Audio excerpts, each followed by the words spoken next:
Good morning.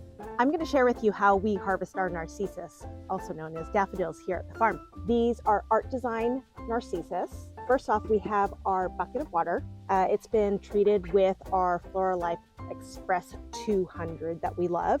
And with Narcissus, they don't like a lot of water in the bucket, so we have literally about an inch of water inside this bucket, and it is hose temperature. So we're just gonna go in here and take a couple cuts nice and low, just like that. These ones have opened up already. Normally when we harvest, we want to harvest early in the morning and harvest at a gooseneck stage. What that means is that the neck of the daffodil has bent over and you can see that the petals are about to unfurl.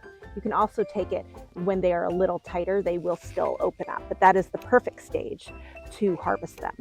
Also, what you want to do is once you've trimmed them, to quickly put them into water and let them rest for at least 2 to 3 hours, because Narcissus do leach a little bit of sap, and what they do is they actually self-seal in your bucket of water. You'll notice where I'm cutting, I'm actually on the edge of a raised bed. We have a little tip for you. We've planted these Narcissus here on purpose.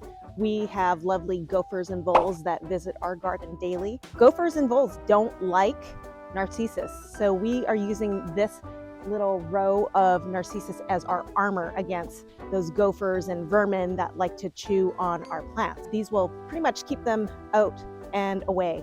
All our other raised beds here at the garden are protected by a 1/2 inch wire cloth underneath, but these beds in particular were built on a little bit of a hillside and terraced down, so we didn't protect them with the wire. Thanks for watching us today. I'm Charmaine Turbow here at Turbow Farms.